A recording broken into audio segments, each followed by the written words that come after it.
A home defeat, a wounded champion, and a rivalry that's always one sided. I'm not talking about India versus Pakistan, but rather RCB versus UP Warriors in WPL. Hello and welcome back to another segment of WPL Preview with Naman. Let's get straight into analyzing the season of both these teams first.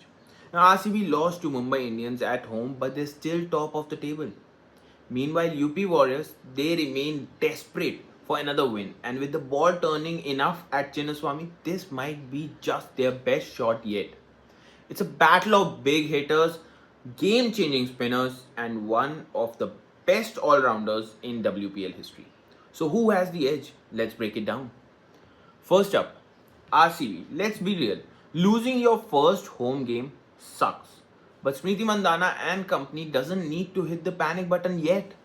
Yes, the middle order collapsed around Elise Perry, but their bowling, led by Kim Grach, Georgia Wareham, and Ekta Bisht, still took it to the last over. That's the sign of a champion team. And guess what? They're still top of the table with 2 wins from 3 games. Now, what about UP Warriors then? They might be struggling, but their last game at this very venue was pure fireworks. 177 on board against Delhi Capitals and the star Chanel Henry. The West Indian wasn't even in the WPL initially, but now she's unstoppable. A 33 from 15 in Vadodara, and then bang, the joint fastest 50 in WPL history. Just 18 balls. That's Dunkley level hitting.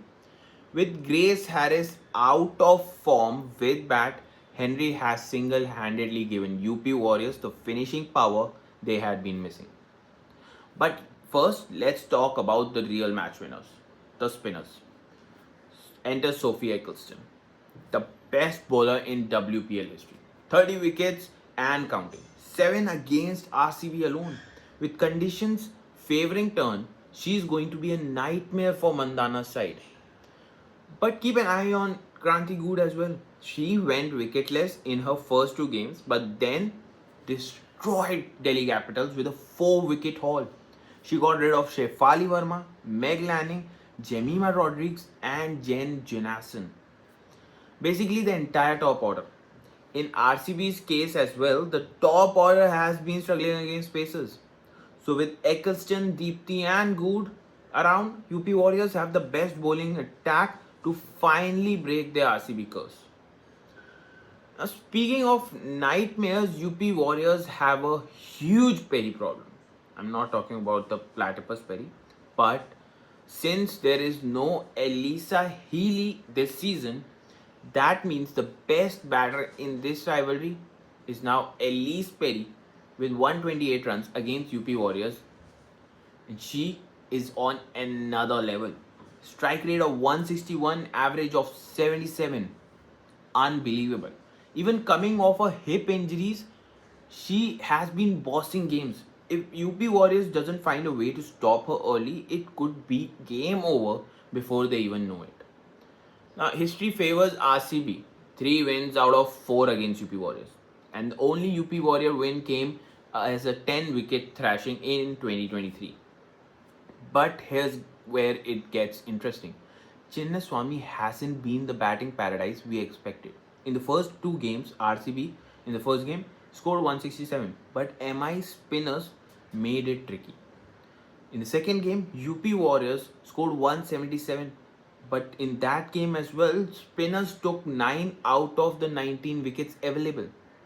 So expect a slow pitch, turn for the spinners, and a battle of patience.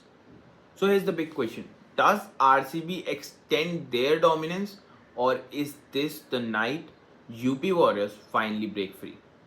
For me, Perry versus Eccleston is the battle to watch. If Perry fires, RCB wins. If UP Warriors spinners dominate, along with Kranti Good, the youngster showing talent, we could see an upset. What do you think? Drop your predictions in the comments. Who's winning this one? And don't forget to like, share, and subscribe for all the WPL actions. And I'll see you next time.